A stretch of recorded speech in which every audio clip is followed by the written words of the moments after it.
আল্লাহ রাব্বুল ইজ্জতুল জালাল মুসা আলাইহিস সালাতু ওয়াস সালামকে হায়াত দিয়েছিলেন।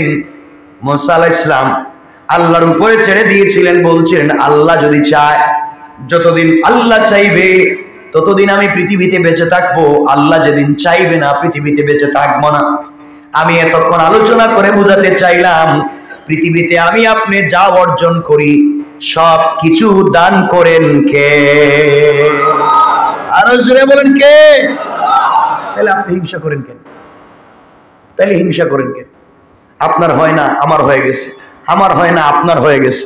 আল্লাহ বলছেন যালিকা ফাদলুল্লাহি ইউতি মান ইয়াশা, আমি যাকে ইচ্ছা তাকে দিব, তা আপনি হিংসা করবেন কেন?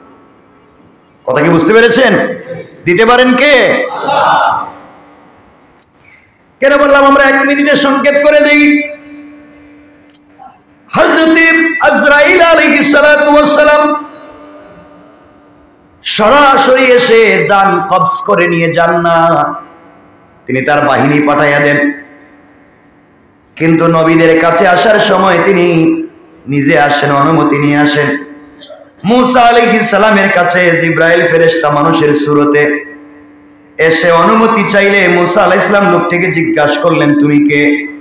জবাব দিলেন আমি জিবরাইল, আপনার জীবন নিতে এসেছি, আপনাকে দুনিয়ার থেকে নিয়ে যেতে এসেছি, আপনি কি এখন জান কবজ করার অনুমতি দিবেন? মুসা আলাইহিস সালাম ভাবলেন লোকটা হয়তো ফেরাউনের লোক হইতে পারে, কাল, কারণ আমাকে মারার জন্য ঘুরতেছে কে? মুসারে মারার জন্য, আমারে না, আমার কথা কইতেছি না, আমারে মারার জন্য আবার কে ঘুরবো? মুসাকে মারার জন্য ঘুরতেছে কে? ফেরাউন এবং ফেরাউনের বাহিনী। আজরাইল আইসা যখন বলছেন আমি আজরাইল আপনার জীবন নিতে আসছি, মুসা চিন্তা করছে কি আর আজরাইল, আজরাইল কি তাবারই মানুষের মতনই, এটা মনে হয় আজরাইল না, এটা ফেরাউনের কোন লোক হইব, আমারে ঠকাইয়া মারতে চায়। দিছেন এক থাবড়া, এক থাপ্পড়। কে বলছেন ঘুষি মারলেন, সাথে সাথে আজরাইলের 2টা চোখ উপড়ে পড়ে গেল, উপড়ে গেল। মানুষ রূপী ফেরেশতা আল্লাহর কাছে বলছেন আল্লাহ আপনি কার কাছে জীবন নিতে পাঠাইলেন? এই লোকটা তো আমার উপরে বিশ্বাসী রাখলো না, এমন মায়ের দিছে, 2 চৌকি এখন নাই, এমন মায়ের দিছে।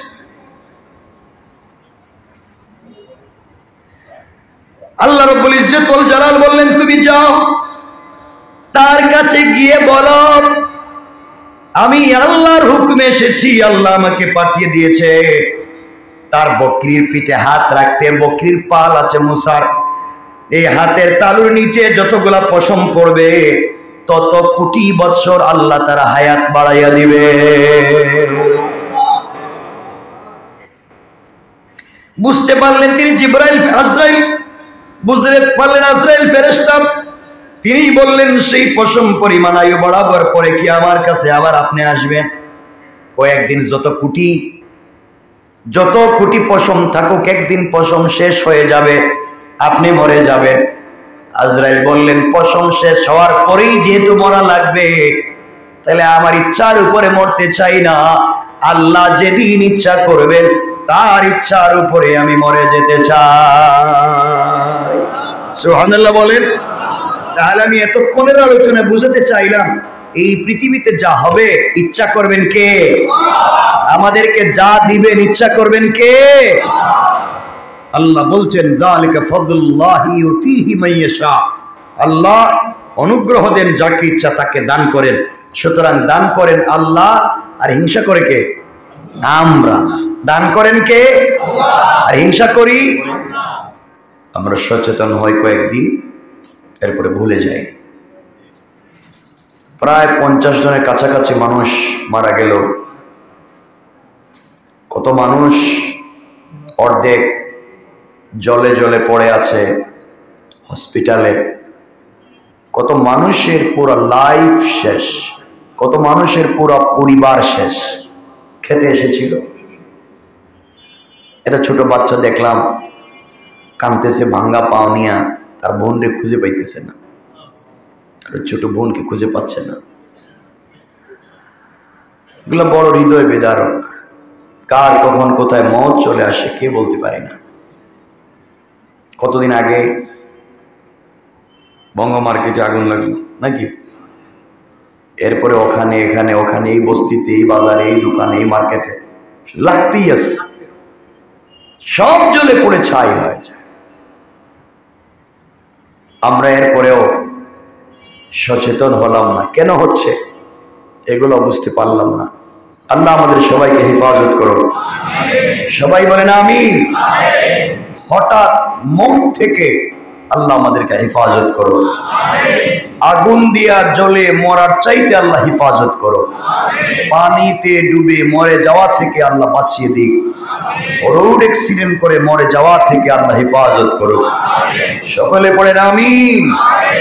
হঠাৎ মরে গেলাম, তওবা করতে পারলাম না, হঠাৎ মরে গেলাম, মানুষের ঋণ দিতে পারলাম না, হঠাৎ মরে গেলাম, মানুষের কাছে ক্ষমা চাইতে পারলাম না। এই জীবন বড় কষ্টের, এই সময় বড় কষ্টের। এজন্য আল্লাহ আমাদের সবাইকে মাফ করে দিক। এই দুনিয়ায় আমরা কেউ থাকবো না, সকলেই ইন্তেকাল করে চলে যাওয়া লাগবে।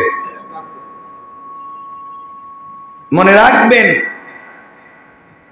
আমরা কোন মানুষকে, আমার কথা কি শুনতে পাচ্ছেন আপনারা? আমরা কোন মানুষকে তার পাপের জন্যে তাকে গালি দিব না। আমার কথা আপনারা বোঝার চেষ্টা করবেন। আমরা কোন মানুষকে তার পাপের জন্যে গালি দিব না। হতে পারে ইন্তেকালের আগে সে তওবা করে আল্লাহর প্রিয় পাত্র হয়ে যেতে পারে, আর আমি শয়তানের প্ররোচনায় পড়ে আরো খারাপ হয়ে যেতে পারি, ঠিক কিনা বলেন? একজন মানুষ অনেক পাপ করেছে, মদ খেয়েছে 30 বছর আগে, অন ভালো হয় নামাজ পড়ে, আপনি বলেন দেখছো এটা তো ওই যে মদ কুস, তাস খেলতো, জুয়া মারতো, 30 বছর আগে করেছে। আপনি তার এখনকার লাইফ দেখেননি। কত পরশুদিন হয়তো সে জিনা করেছে, আর আজ হয়তো তওবা করে আল্লাহর প্রিয় পাত্র হয়ে গেছে, আপনি জানেনও না, ঠিক কিনা বলেন? কেন তার পিছনের গুনাহ নিয়ে আপনি খোঁচা দিচ্ছেন? কেন আপনি তার পিছনের অন্যায় নিয়ে খোঁচা দিচ্ছেন? কারণ সে তওবা করে যদি মাপ পেয়ে যায়, আমার চেয়ে ভালো হয়ে যেতে পারে। আর আমি আল্লাহ আল্লাহ জিকির করতেছি, ইন্তেকালের সময় হয়তো আমার কলিমা নসিব নাও হতে পারে। আমার কথা কি বুঝেন? এজন্য আল্লাহকে ওয়াস্তে একজন মানুষ কোন পাপ ছেড়ে দেওয়ার পরেও আপনি তার অতীতের পাপ বলে বেড়াচ্ছেন। আবার বলছি, একজন মানুষ অতীতে পাপ করেছে, সে পাপ ছেড়ে দেওয়ার পরেও, সে অন্যায় ছেড়ে দেওয়ার পরেও আপনি তার অতীতের পাপ বলে বেড়াচ্ছেন, মানে সে ঠিকই শয়তানের ফাঁদ থেকে বের হয়ে গিয়েছে, আর আপনি এখনো শয়তানের ফাঁদে পড়ে আছেন। কথা বলেন না কেন? সে পাপ ছেড়ে তওবা করে ভালো হয়ে গেল, আর আপনি এখনো শয়তানের ফাঁদে পড়ে পুরাতন পাপ নিয়ে ঘুরে বেড়াচ্ছেন। এর অর্থ শয়তান আপনার মাথা থেকে এখনো বাইর হয় নাই। এজন্য মনে রাখবেন, এই সমস্ত যারা করে, মানুষের হিংসা করে, গীবত করে, শিকায়েত করে, সমালোচনা করে, এটা তার ডিউটি এবং দায়িত্ব মনে করে যারা করে, মনে রাখবেন, হিংসুক যদি আসমানের প্রতি ফুটা পানি দিয়ে গোসল করেও, আবারও বলছি, একজন হিংসুক, হিংসাকারী, একজন গীবতকারী, একজন চুগলখুরি, সে যদি আসমানের প্রতি ফুটা পানি দিয়ে গোসলও করে ফেলে, কিয়ামতের দিন আল্লাহর সামনে সে নাপাক হয়েই থাকবে। আমার কথা বুঝতে পারেন নাই? বলছি, একজন হিংসুক, একজন গীবতকারী, একজন শিকায়েতকারী, হাফেজ ইবনুল কাইয়িম রাহমাতুল্লাহি আলাইহি বলেন, একজন হিংসুক, একজন গীবতকারী, একজন শিকায়েতকারী, একজন সমালোচনাকারী, একজন সমকামী, সে যদি আসমানের প্রতি ফুটা পানি দিয়ে গোসল করে, অর্থাৎ আল্লাহর সৃষ্টির সব পানি দিয়ে যদি সে গোসল করে, এরপরও কিয়ামতের দিন সে আল্লাহর সামনে দাঁড়াবে এমন অবস্থায় যেন সে নাপাক। আমার কথা কি বুঝতে পারছেন? আমার কথা কি বুঝলেন আপনারা? এই কথা শোনা পর্যন্তই শেষ। আল্লাহ আমাদেরকে হেফাজত করে, বলেন আমিন। আওয়াজ করে বলেন আমিন। কোন দিন জানি আমরা ভালো হতে পারবো এটা আমরা এখনো বুঝতে পারিনি। মনে রাখবেন, এই দুনিয়ায় আমরা যারা এখনো বেঁচে আছি, আল্লাহ আমাদেরকে বাঁচিয়ে রেখেছেন। এটা হচ্ছে, এই জগৎ হচ্ছে আমলের জগৎ। এই জগৎ কিসের জগৎ? আমলের জগৎ। আমি আপনি বেঁচে আছি এখনো আমলের জগতে। এর অর্থ হলো চাইলে আমল করতে পারি কি পারি না? ওর সাথে কথা বলেন, পারি কি পারি না? আর কবর থেকে যেই জগৎ শুরু হবে, এই জগৎ হচ্ছে প্রতিদানের জগৎ। এখানে আমলের আর সুযোগ নাই। যা এখানে করছি তা এখানেই পাবো। এবং এখানে কে কি করতেছি তো আমরা জানি। যা করছি ওখানে তা পাবো, কোনো সন্দেহ নাই। আল্লাহ বলছেন, ওয়াত্তাকু ইয়াওমান তুরজাউনা ফীহি ইলাল্লাহ সুম্মা তুওয়াফা কুল্লু নাফসিন মা কাসাবাত ওয়া হুম লা ইউজলামুন। ওয়াত্তাকু ইয়াওমান তুরজাউনা ফীহি ইলাল্লাহ, তোমরা ভয় করো ওই দিনকে যেদিন আমার কাছে তোমরা ফিরে আসবে। সুম্মা তুওয়াফা কুল্লু নাফসিন মা কাসাবাত ওয়া হুম লা ইউজলামুন। ওই দিন তোমাদের সরিষার দানা পরিমাণ সকল কাজের হিসাব আমার কাছে দিতে হবে। আমি কোন জুলুম করব না, যে যা করছো তা ওই দিন তাই পাইবা। আরেক জায়গায় বলছেন, ফামান ইয়ামাল মিসকালা যাররাতিন খায়রান ইয়ারা ওয়া মান ইয়ামাল মিসকালা যাররাতিন শাররান ইয়ারা। সরিষার দানা পরিমাণ ভালো কাজ করলেও আমার কাছে হিসাব দিবে, আমি হিসাব নিব। সরিষার দানা পরিমাণ খারাপ কাজ করলেও হিসাব আমি নিব, তুমি হিসাব দিবে। আমার কথা বুঝছেন? চিন্তা করেন আমি আপনি কি করতেছি। চক্ষু বন্ধ করে একটু চিন্তা করেন। কথাগুলো তো বলি, এগুলা তো মনেই থাকে না, আপনারা ভুলে যান। এজন্য এই জগৎ কোন জগৎ? আমাকে সবাই বলতে হবে কিন্তু, আমলের জগৎ। কি জগৎ? চাইলে আমল করতে পারি না, চাইলে গুনাহ করতে পারি না, শয়তানি করতে পারি না, চাইলে আগুন লাগাইতে পারি না, আগুন নিবাইতেও পারি। বলেন না পারি তো? বলবেন আগুন লাগাইতেও পারি, নিবাইতে পারি। এখন বলেন আমরা আগুন নিবাই না লাগাই? সবাই বলেন না।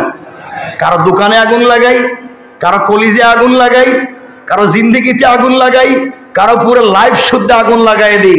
এটাই আমাদের কাজ, ঠিক কিনা? আগুন বলতে শুধু ওই যে আগুন মেসের কাঠির আগুন না, পুরা লাইফের আগুন, ঠিক কিনা বলেন? আমরা শুধু লাগাইতে জানি, নিভাইতে জানি না।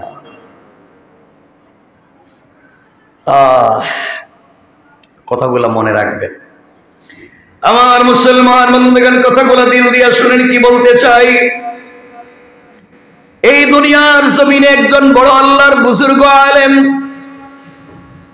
চলার পথে, দুনিয়ার জমিনে চলার পথে হাঁটতে হাঁটতে তিনি একটা কবরস্থানের কাছে দিয়ে, গোরস্থানের পাশে দিয়ে চলে যাচ্ছেন। একজন আল্লাহর বুজুর্গ আলিম যাওয়ার সময় তিনি শুনতে পান, কবরের কাছ থেকে শুনতে পান, কবরের ভিতর থেকে কে যেন কোরআন তেলাওয়াত করে। আল্লাহর ওলি দাঁড়িয়ে গেলেন, বুজুর্গ আলেম দাঁড়িয়ে গেলেন। কে রে এত সুন্দর করে কোরআন তেলাওয়াত করে যায়? আমি একা একা হেঁটে যাই, কার কণ্ঠে এত সুন্দর কোরআন তেলাওয়াত শোনা যায়? আল্লাহর ওলি দাঁড়িয়ে গিয়েছেন, খুঁজতে লাগলেন কে যেন কোরআন তিলাওয়াত করে যায়। খুঁজতে খুঁজতে তিনি কোথাও পেলেন না, কাউকে খুঁজে পেলেন না। একটা গোরস্থান খুঁজে দেখা যায় কোনো মানুষ নাই। আল্লাহর ওলি চক্ষু বন্ধ করলেন, মুরাকাবায় বসে গেলেন। মুরাকাবায় কাশফ হয়ে গেল, তিনি দেখতে পেলেন একজন ব্যক্তি কবরের ভিতরে বসে বসে কবরের ভিতরে কোরআন তিলাওয়াত করে যায়। আল্লাহু আকবার জোরে বলে। তিনি জানতে চাইলেন, কবর থেকে জবাব তিনি জানতে চাইলেন, তুমি এখানে বসে বসে কোরআন তিলাওয়াত করার কারণ কি? আল্লাহর গোলাম জবাব দিচ্ছে, বাইরে আমি পৃথিবীতে ছিলাম একজন কোরআনের হাফেজ, পৃথিবীতে কোরআনের সঙ্গে আমার বড় সম্পর্ক ছিল। মানুষ পুরা বছরে 1 খতম কোরআন তেলাওয়াত করতে পারতো না, আর আমি প্রতিদিন 2 খতম কোরআন তেলাওয়াত না করে ঘুমাই না। সুবহানাল্লাহ। তো আসতে বললেন, আর একটু জোরে বলা লাগবে সুবহানাল্লাহ, আরো জোরে পড়েন। 2 খতম কোরআন প্রতিদিন। এইভাবে আমার চলতে লাগলাম। আমি আল্লাহর কাছে দুনিয়ায় জীবিত থাকতে দোয়া করে বলেছি, আল্লাহ, আমি যদি ইন্তেকাল করে কবরে চলে যাই, তোমার কাছে আমি কিছুই জানতে চাইবো না, কোনো জিনিস চাইবো না। আয় আল্লাহ তাআলা, তুমি শুধুমাত্র কেবলমাত্র আমাকে দুনিয়ায় যেভাবে কোরআন তেলাওয়াতের সুযোগ দিয়েছো, কবরেও তুমি আমাকে কোরআন তেলাওয়াতের সুযোগ দিবা। আল্লাহর ওলিতে জানতে চাইলেন, গোলাম কি বলতে চাও বলো। গোলাম বলছে, আল্লাহর ওলি, আমি ইন্তেকাল করে কবরে এসেছি, আমার কাছে জানতে চাওয়া হয়েছে তুমি কি চাও। আমি আমার জীবনে বেঁচে থাকবার সেই কথাটাকে স্মরণ করিয়ে দিয়ে বলছি, আল্লাহ তাআলা, আমি আর কিছুই চাই না, আমি এই কবরের ভিতরে কোরআন তেলাওয়াত করতে চাই। এইভাবে কোরআন তেলাওয়াত করে যাই। অনেক দিন থেকে কোরআন তেলাওয়াত করে যাচ্ছি, আজ পর্যন্ত কোরআন তেলাওয়াত করেছি কমপক্ষে 5 থেকে 8 হাজার খতম। আরো জোরে পড়েন। 5 থেকে 8 হাজার খতম কোরআন কবরের ভিতরে আমি তেলাওয়াত করতেছি। এভাবেই আমার দিন চলে যায়। আল্লাহর ওলি কথাগুলো শোনা মাত্র দাঁড়িয়ে বললেন, সুবহানাল্লাহ। আল্লাহু আকবার বলেন। সুবহানাল্লাহ বলার সাথে সাথে কবরের ভিতরের ব্যক্তি কান্নায় ভেঙে পড়েছে, ডাক দিয়ে বলেছে, আল্লাহর ওলি, আপনার পায়ে ধরি, আমি 8000 বছর কোরআন তেলাওয়াত করেছি, ওই তেলাওয়াত গুলো আপনি নিয়ে নেন, আর আপনার ওই 1 সেকেন্ডের সুবহানাল্লাহর সওয়াবটুকু আমাকে দিয়ে দেন। আল্লাহর ওলি জানতে চাইলেন, যুবকরে, তুমি 8000 বছরের কোরআন তেলাওয়াত আমাকে দিয়ে দিতে চাও, আর আমার 1 সেকেন্ডের সুবহানাল্লাহ নিয়ে নিতে চাও, কারণ কি জানতে চাই। যুবক জবাব দিচ্ছে, আল্লাহর ওলি, কবরের ভিতরে দীর্ঘদিন থেকে 5 থেকে 8 হাজার বছর 5 থেকে 8 হাজার খতম কোরআন তেলাওয়াত করেছি, 1 পয়সারও সওয়াব হয় নাই। আর আপনি যে একবার সুবহানাল্লাহ বলেছেন, আমার 8000 খতম কোরআন তিলাওয়াতের চাইতে 1 কোটি গুণ বেশি সওয়াবের মালিক হয়ে গিয়েছে। কারণ আপনি দুনিয়ায় জিন্দা, আপনি শ্বাস ফেললে সওয়াব, আর আমি কবরে আমি সিজদা দিলেও সওয়াব নাই, তিলাওয়াত করলে সওয়াব নাই। কারণ কবরের জগৎ সওয়াবের জগৎ নয়, আমলের জগৎ নয়, প্রতিদানের জগৎ। আর আপনি যেই জগতে আছেন সওয়াবের জগৎ, আমি 8000 কোরআন খতম করে যেই সওয়াব পাই নাই, আপনি একবার সুবহানাল্লাহ বলে তার চাইতে কোটি গুণ বেশি সওয়াব পেয়েছেন। সুতরাং এখনো আপনি বেঁচে আছি, এখনো চাইলে, আজও চাইলে জাহান্নামের দরওয়াজাগুলোকে বন্ধ করে, আজও চাইলে নিজের ইচ্ছায় আমরা আল্লাহর কাছে চেয়ে জান্নাতের দরওয়াজা খুলে নিতে পারি। কোন ঠিক কিনা? ঠিক কিনা বলেন? আমরা প্রতিনিয়ত জান্নাতের দরজা বন্ধ করেই চলছি। আমরা আপনারা বুঝি না, জান্নাতের দরজা শুধু বন্ধ করেই চলছি, খারাপ পথেই চলছি। জানি না কার গুনাহ কাকে কোন জায়গা পর্যন্ত নিয়ে যায়, কোন জায়গা পর্যন্ত আপনাকে আমাকে নিয়ে যায়। আমার বন্ধুগণ, কথাগুলো দিল থেকে শোনেন। এই জন্য আবারও বলছি, আপনার অন্তরে যদি কোনোভাবে, আপনার অন্তর যদি শক্ত হয়ে যায়, আপনার দিল যদি শক্ত হয়ে যায়, আপনার দিল যদি দুনিয়ার মধ্যে ডুবে পড়ে যায়, আপনার দিল যদি দুনিয়ার পিছনে ছুটে চলে, আপনার মনে যদি শুধু শয়তানি আর নাফরমানি থাকে, আপনি মাঝে মাঝে কবর জিয়ারত করে আসবেন, কবরের কাছে যাবেন। কবরের কাছে গেলেই বুঝতে পারবেন, একা একা যাবেন, গভীর রাত্রে যাবেন, বুঝতে পারবেন কবরের কাছে গেলে আপনার চাইতে কত পাওয়ারফুল শক্তিমান মানুষ পড়ে আছে, হাত নাড়াতে পারে না, কবরের মাটি গোলাও সরাতে পারে না। আজ আপনার জবান আছে, শয়তানি করার সুযোগ আছে। আপনি আমিও যদি মরে যাই, আমাদের কবরের উপর দিয়া কত গুড়া গাদা হাঁটবে, প্রস্রাব করবে, আমরাও সরাতে পারবো না। ঠিক কিনা বলেন? এই জন্য আমার বন্ধুকে রাসূল বলেছেন, তোমরা মাঝে মাঝে কবর জিয়ারত করো, কেননা এটি তোমাদেরকে মৃত্যুর কথা স্মরণ করিয়ে দিবে। অন্য হাদিসে রাসূল বলেছেন, তোমরা কবর জিয়ারত করো, কেননা এটি তোমাদের আখিরাতের কথাকে বারবার স্মরণ করিয়ে দিবে। দুনিয়ার কিছু ভয়, দুনিয়ার কিছু লোভ লালসা তোমাদের ভিতর থেকে চলে যাবে। গিয়া দেখো কত বড় বড় ফয়লাওয়ান, যার একটা আঙ্গুলের হেলনে গোটা দুনিয়া চলতো, সেও কবরে পড়ে আছে, কবর ভেঙে গিয়েছে, কত কবর মাটি পড়ে গিয়ে পানি ঢুকে গিয়েছে, কেউ দেখবার মতো নাই। তুমিও মরে যাবা, আমিও মরে যাব, কোন জায়গায় কার খবর হবে হয়তো কেউ আমাদেরকেও দেখবার মতো থাকবে না। ঠিক না বলেন?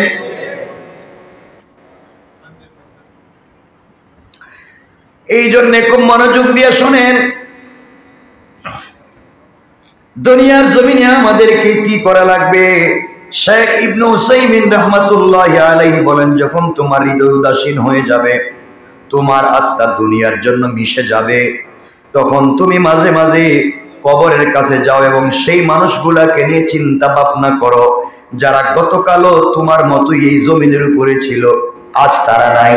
একটাবার বেইলুরের কাছে যাও, গিয়ে দেখো কালকে যারা গতকালকে ভাই বন্ধুরে নিয়া এখানে সবাই যে আড্ডা মারার জন্য যায়, ছেলে পেলেরা যায় ওখানে খাওয়ার জন্য যায়, কাচ্চি খাওয়ার জন্য যায়, সবাই তো ওইগুলাতে ওই বিল্ডিং গুলাতে খাওয়ার জন্যই যাইতো, সবাই বন্ধু বান্ধব নিয়ে খাইতেছিল, কত আড্ডা মারতেছিল, কত হয়তো পানির বোতলে চুমুক লাগিয়েছিল, ওই সময় আজরাইল চলে এসেছে।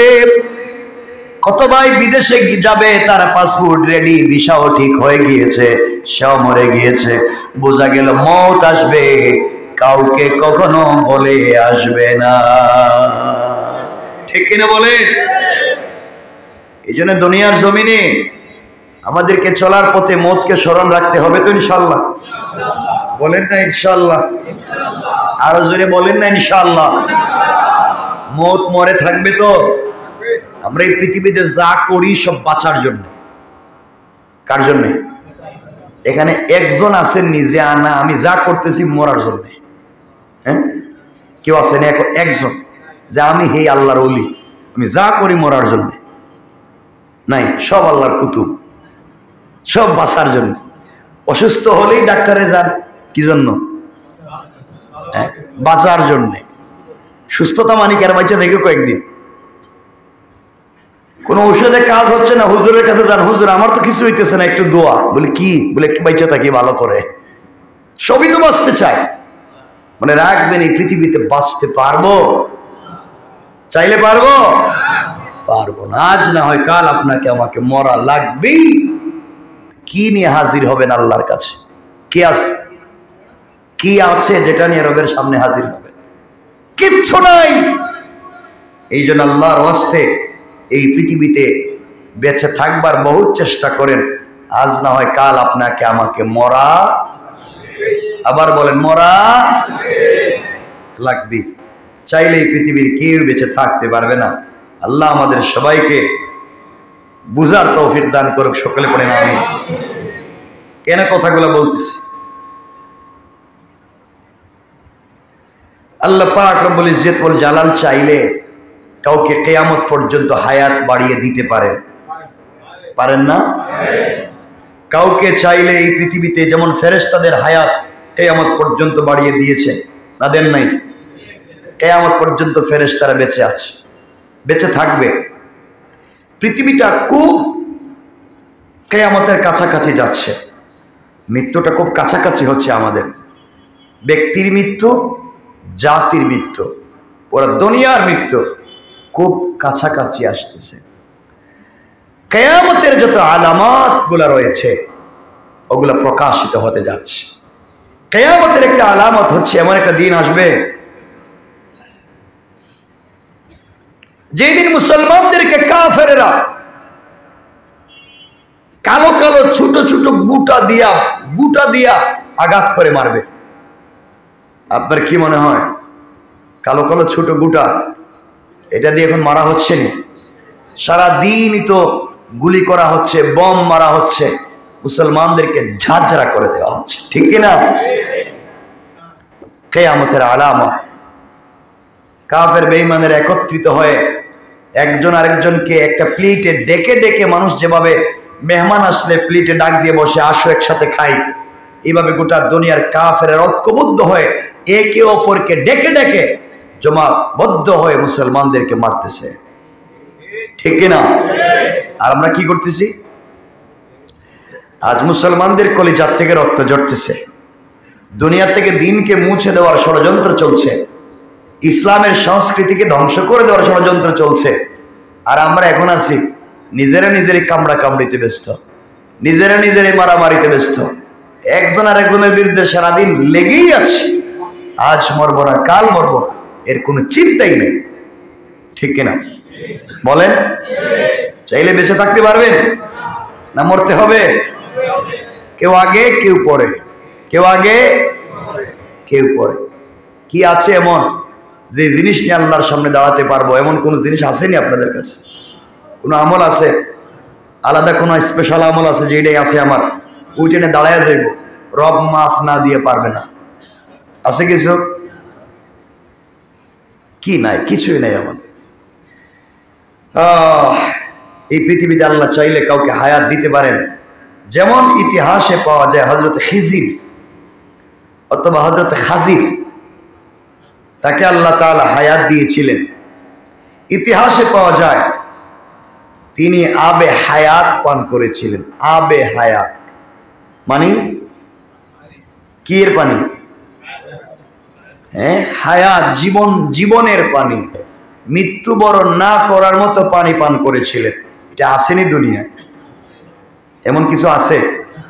ইতিহাসে পাওয়া যায়, আমরা দেখি তিনি কি করেছিলেন, আর আমরা এটারে কি বলি।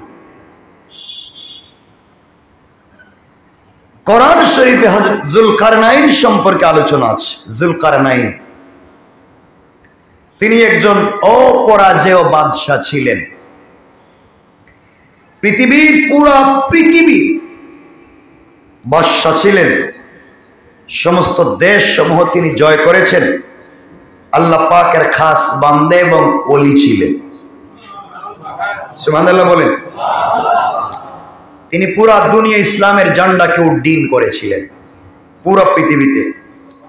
ইতিহাসে তাকে বাদশাহ সিকান্দার নামেও চিনে, বাদশাহ সিকান্দার। কেউ কেউ তাকে আলেকজান্ডার দি গ্রেট নামেও বলে থাকেন। আমি বললাম জালেম ইয়াজুজ, যাদেরকে আমরা ইয়াজুজ এবং মাজুজ নামে চিনি, চিনেনি আপনারা? নাম শুনছেন তো? ইয়াজুজ মাজুজ, এই দুই জাতিকে প্রাচীর দিয়ে আবদ্ধ করে রেখেছিলেন যিনি, তিনি হচ্ছেন যুলকারনাইন। এরা পৃথিবীতে বের হয়ে আসতে চায়, পৃথিবীবাসীদেরকে খেয়ে ফেলতে চায়, তো পুরো রাত জিব্বা দিয়ে চাটে, ওয়ালে চাটতে চাটতে চাটতে চাটতে পৃথিবীতে বের হয়ে আসতে চায়, পুরো জাতিকে খেয়ে ফেলতে চায়। কিন্তু যখনই শেষ, এখন চাটলেই তারা বের হয়ে যাবে, এমন সময় আজানের টাইম হয়ে যায়, সূর্য উদিত হয়ে যায়, আর তাদের চাটা বন্ধ হয়ে যায়, ওয়াল আগের জায়গায় চলে যায়। আল্লাহু আকবার। এত আসতে এই জাতিকে বন্ধ করে এরা কিয়ামতের আগে বাইরিব। এখন তো ইয়াজুজ মাজুজ বাইরে এসে, ওই ইয়াজুজ মাজুজ না, মানুষের মধ্যে ইয়াজুজ মাজুজের অভাব আছে না? ওমা আছে, পাবলিকরে খায়া ফেলায়, সব সব দিয়া দহেরে, সব পাওয়ার পরে হে খুশি না। এমন ইয়াজুজ মাজুজ আসেনি? কথা বলেন না কেন? আমার বন্ধুগণ,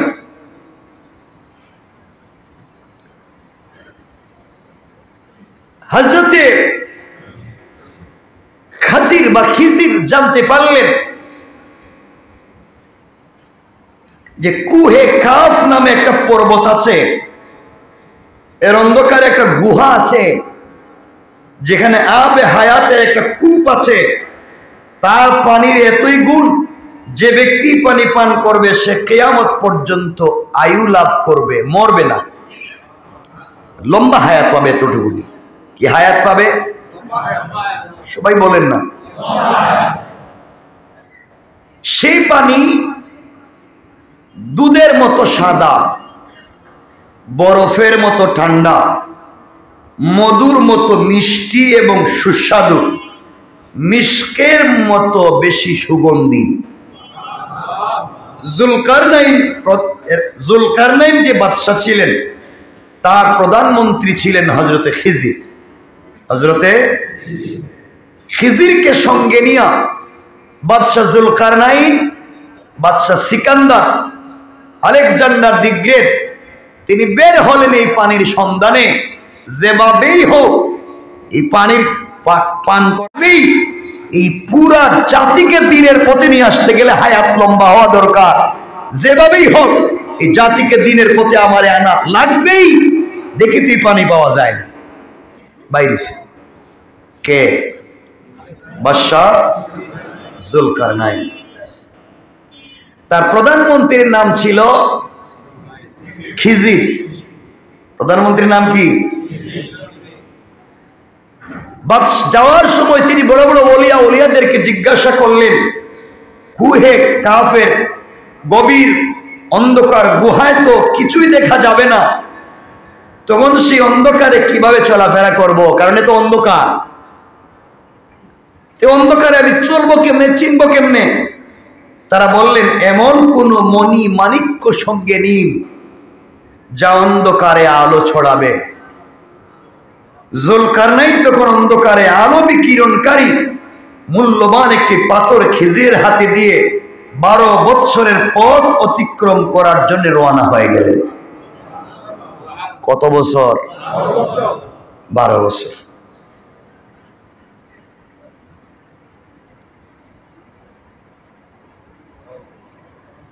খুব মনোযোগ দিয়ে শুনবেন। পুরা পৃথিবীর রাজ কার্যের ভার, বাদশাহীর ভার একজন বিশ্বস্ত সহচরের কাছে, বিশ্বস্ত কর্মচারীর হাতে ন্যস্ত করলেন। পুরা দেশের, পুরা দুনিয়ার বাদশাহী দিলেন একজন বিশ্বস্ত সহচরের কাছে। বিশ্বাস সেটা রাখবে। আজকালকে বিশ্বস্ত সহচর আসেনি, সব খায় ফেলাইব। যাওয়ার সময় ঘর বাড়ির যা আছে এটাও নিয়ে যাবে, যাওয়ার সময় বাচ্চা কাচ্চারও গুম করে নিয়ে যাবে। হ্যাঁ, আন্ডা বাচ্চাও খায় ফেলে। মানে বিশ্বাসে আঘাত করে এমন পৃথিবীতে লোক নাই, একবারই নাই। আচ্ছা, সঙ্গে নিলেন প্রায় 1000 সহচর। কতজন মানুষ সাথে নিলেন? 1000। প্রয়োজনীয় খাদ্য দ্রব্য নিলেন। দীর্ঘকাল পথ চলার পর, লম্বা কথা সংক্ষেপ করে বলতেছি, এক পর্যায়ে তিনি কুহে কাফে গিয়ে পৌঁছলেন। কিন্তু সূচিবেদ্য ঘাড় অন্ধকার, সবাই পথ হারিয়ে গেলেন। অন্ধকারে কি করলেন? অন্ধকারে কি পথ দেখা যায়? পথ হারিয়ে ফেললেন। অন্ধকারের কারণে 1000 সাথী একে অপর থেকে বিচ্ছিন্ন হয়ে গেলেন। কে কোথায় কারো কোনো খবর নাই। এভাবে চলে গেছে প্রায় 1 বৎসর। অন্ধকারে চলতে চলতে চলতে চলতে কোথায় কে কারো সাথে কারো দেখা নাই। সবাই একদিন ঘুরতে ঘুরতে গিয়া আবার রাজধানীতে বাইরে হইলেন। কোথায়? যারা খুঁজতে আইলেন সব শেষ। কিন্তু হযরতে খিজির আলাইহিস সালাম সেই অন্ধকারের মধ্যে ঘুরে বেড়াতেন, কারণ তার কাছে একটা জিনিস আছে। কি? পাথর। কি মনে আসেনি? তিনি সেটা বাহির করলেন, কারণ পাথর তো তার কাছেই আছে। বাহির করলেন, সাথে সাথে গুহা আলোকিত হয়ে গিয়েছে। সুবহানাল্লাহ বলেন। কিছুক্ষণ অনুসন্ধান করতে করতেই তিনি আবে হায়াত কূপটি পেয়ে গেলেন। তিনি আল্লাহর দরবারে শুকরিয়া আদায় করলেন এবং অঞ্জলি ভরে তিনি তা পান করলেন। সুবহানাল্লাহ বলেন। কেউ কেউ বলেন এজন্যে হযরতে খিজিরকে আল্লাহ কিয়ামত পর্যন্ত হায়াত লম্বা করে দিয়েছেন।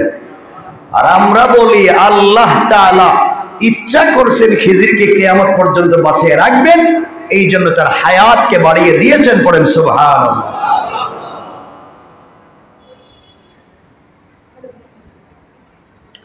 এটা ইতিহাস থেকে বলতেছি, কেন বলতেছি সামনে বলবো।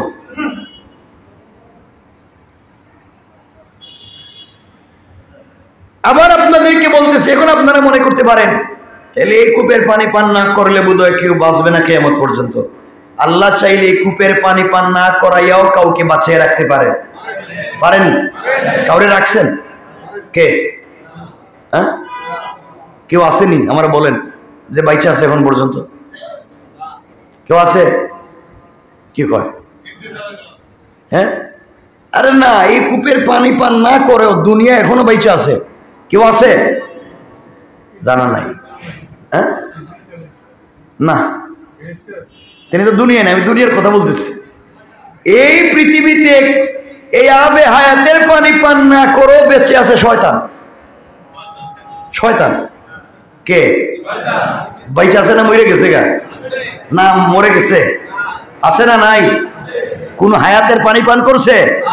পানি পান না করে বেঁচে আছে। এরে বাঁচিয়ে রাখছেন কে? আরো জোরে বলেন কে? আল্লাহ চাইলে পারেন কি পারেন না? কিন্তু এখানে একটা ভিন্ন ঘটনার কারণে এটা হচ্ছে। আমার বন্ধুগণ,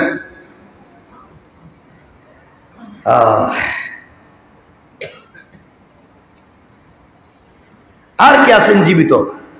জীবিত তো সবাই আছেন, জীবন্ত কোন মানুষ এখনো বেঁচে আছে? কেউ? আপনাদের মাথায় কি আসে না এগুলো? হযরত ঈসা আলাইহিস সালাতু ওয়াসসালাম। ঈসা আলাইহিস সালাম জীবিত না মৃত? জীবিত না মৃত? জীবিত। তিনি আছেন জীবিত। যাই হোক, আমরা এগুলো সংক্ষেপ করে করে আমরা মূল কথা যেতে পারবো। ঈসা আলাইহিস সালাম পৃথিবীতে আসবেন, আবার আসবেন, কিয়ামতের আগে আসবেন, এটা সত্য। নবী হয়ে আসবেন না, তিনি তোমার আমার মতো উম্মত হয়ে আসবেন। আল্লাহু আকবার বলেন।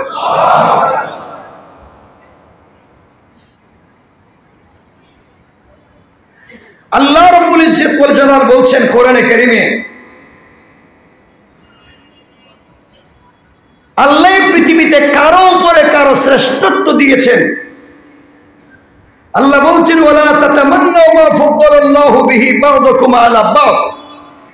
যাকে ইচ্ছা করেন তিনি কারো উপরে কারো শ্রেষ্ঠত্ব দিতে পারেন। কেউ তোমার উপরে যদি শ্রেষ্ঠ হয়ে যায়, কেউ তোমার উপরে যদি বড় হয়ে যায়, তুমি হিংসা এবং লোভ লালসা করিও না, কারণ আমি কখন কাকে কার উপরে বড় করব। দুই বন্ধু একসাথে চলছে, গরিব যে ছিল আজকে সে ফ্যাক্টরির মালিক, ধনী যে ছিল আজকে সেই ফ্যাক্টরির কর্মচারী। কথা বলেন না কেন? আছে না নাই? লোভ লালসা হিংসা করে লাভ নাই। আপনি ছিলেন ক্লাসের ফার্স্ট বয়, আপনি এখনো 10,000 বেতন পান, আর ক্লাসের একবারে ফেল যে ছিল এখন সে ফ্যাক্টরির মালিক, কয়েক হাজারের কোটি টাকার মালিক। আছে না নাই? কে করতে পারে? এর জন্য অহংকার করে লাভ, হিংসা করে লাভ। কে করতে পারে? আল্লাহ বলছে তার প্রয়োজনে তিনি কাউকে কারো উপরে শ্রেষ্ঠত্ব দিতে পারেন। আল্লাহ রাব্বুল ইজ্জত ওয়াল জালাল আরো বলছেন, কথাগুলো বলার কারণ এটা, যালিকা ফাদলুল্লাহি ইউতিহি মাইয়াশা। আল্লাহ বলছেন এসব আল্লাহর অনুগ্রহ, তিনি যাকে ইচ্ছা তাকে দান করেন। সুবহানাল্লাহ বলেন। আরো জোরে বলেন না সুবহানাল্লাহ। আল্লাহ ইচ্ছা করলে সব পারেন, আল্লাহ সব পারেন।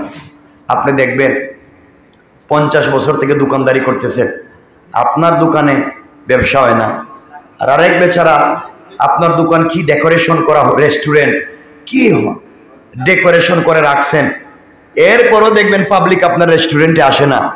আর একজনের ভাঙ্গা দোকান, কুত্তা এদিকে ঢুকলে আরেকদিকে বেরিয়ে যায়, এর দোকানে দেখবেন কাস্টমার সরাইতেই পারে না। আছে না নাই? কে করতে পারে? আল্লাহ বলছেন যালিকা ফাদলুল্লাহি ইউতিহি মান ইয়াশা, এটা আমি আল্লাহ কাকে কখন কোন অনুগ্রহ দিব কেউ জানে না। জানেন কে?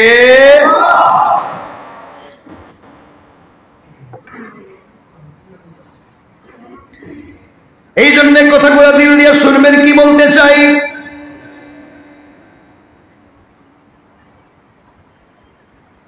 হযরতে খিজির আলাইহিস সালামের কথা নিয়ে আসবার কারণ হলো এক সময় তিনিও হারিয়ে গিয়েছিলেন। হাতের মধ্যে সেই পাথরও তিনি হারিয়ে ফেলেছিলেন। তিনিও রাস্তাঘাট ভুলে গিয়েছিলেন, বুঝতে পারলেন মন চাইলে কোনো জিনিসের মাধ্যমে পৃথিবীতে বেঁচে থাকা যায় না। পৃথিবীতে বেঁচে থাকতে হবে একমাত্র অনুগ্রহ লাগবে কার? বুঝতে চাইলাম আপনি যত দুনিয়ার যত উপকরণ গ্রহণ করেন বাঁচার জন্য, দুনিয়ায় আপনি বড় হওয়ার জন্য, নিজেকে বড় করবার জন্য যত উপকরণ গ্রহণ করেন, আপনার যত সেনা সামন্ত গ্রুপ থাকবে, কর্মীর অভাব থাকবে না, কেউ আপনাকে বাঁচাইয়া রাখতে পারবে না। কিয়ামত যখন আসবে, বিপদ যখন আসবে, আপনার উপরেও আসবে। আর পৃথিবীতে বাঁচাইয়া রাখতে পারেন একমাত্র আমার আল্লাহ। দেখবেন রোড অ্যাক্সিডেন্ট করে গাড়ির 20 জন যাত্রী সবাই মরে গিয়েছে, কোলের বাচ্চার শরীরে একটা আঁচড় লাগে নাই, আছে না নাই? নদীতে দেখবেন লঞ্চ ডুবে সবাই মরে গিয়েছে, কিন্তু কোলের বাচ্চাটাকে বাঁচাইয়া রেখেছেন কে? আরো জোরে বলেন কে? আল্লাহ এগুলো পারেন। আল্লাহ রাব্বুল ইজ্জত ওয়াল জালাল যাকে ইচ্ছা সেই ফজিলত দান করেন। যুলকারনাইন নিজের ভুলের জন্য অনুতপ্ত হয়ে গেলেন, নিজেকে ইসলাহ করে ফেলেছিলেন। মুসা আলাইহিস সালাম দীর্ঘ আয়ুর চেয়েও আল্লাহ প্রদত্ত আয়ুকে পছন্দ করেছিলেন। আল্লাহ রাব্বুল ইজ্জত ওয়াল জালাল মুসা আলাইহিস সালাতু ওয়াস সালামকেও হায়াত দিয়েছিলেন। মুসা আলাইহিস সালাম আল্লাহর উপরে ছেড়ে দিয়েছিলেন, বলছিলেন আল্লাহ যদি চায়, যতদিন আল্লাহ চাইবে ততদিন আমি পৃথিবীতে বেঁচে থাকবো, আল্লাহ যেদিন চাইবে না পৃথিবীতে বেঁচে থাকবো না। আমি এতক্ষণ আলোচনা করে বোঝাতে চাইলাম পৃথিবীতে আমি আপনি যা অর্জন করি সব কিছু দান করেন কে? আরো জোরে বলেন কে? তাহলে আপনি হিংসা করেন কেন? তাহলে হিংসা করেন কেন? আপনার হয় না আমার হয়ে গেছে, আমার হয় না আপনার হয়ে গেছে।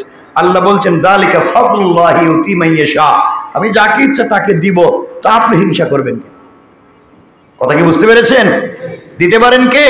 আল্লাহ। কেন বললাম আমরা 1 মিনিটে সংক্ষেপ করে দেই। হযরত আজরাইল আলাইহিস সালাতু ওয়াস সালাম সরাসরি এসে জান কবজ করে নিয়ে যান না, তিনি তার বাহিনী পাঠাইয়া দেন। কিন্তু নবীদের কাছে আসার সময় তিনি নিজে আসেন, অনুমতি নিয়ে আসেন। মুসা আলাইহিস সালামের কাছে জিবরাইল ফেরেশতা মানুষের সুরতে এসে অনুমতি চাইলে মুসা আলাইহিস সালাম লোকটিকে জিজ্ঞাসা করলেন তুমি কে? জবাব দিলেন আমি জিবরাইল, আপনার জীবন নিতে এসেছি, আপনাকে দুনিয়ার থেকে নিয়ে যেতে এসেছি, আপনি কি এখন জান কবজ করার অনুমতি দিবেন? মুসা আলাইহিস সালাম ভাবলেন লোকটা হয়তো ফেরাউনের লোক হইতে পারে। কার লোক? কারণ আমাকে মারার জন্য ঘুরতেছে কে? মুসারে মারার জন্য, আমারে না, আমার কথা কইতেছি না, আমারে মারার জন্য আবার কে ঘুরবো? মুসাকে মারার জন্য ঘুরতেছে কে? ফেরাউন এবং ফেরাউনের বাহিনী।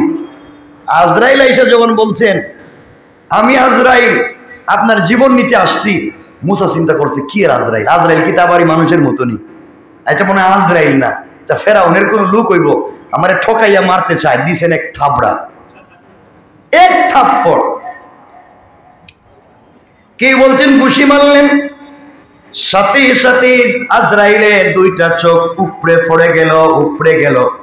মানুষ রূপী ফেরেশতা আল্লাহর কাছে বলছেন আল্লাহ আপনি কার কাছে জীবন নিতে পাঠাইলেন? এই লোকটা তো আমার উপরে বিশ্বাসী রাখলো না, এমন মায়ের দিছে, 2 চৌকি এখন নাই, এমন মায়ের দিছে।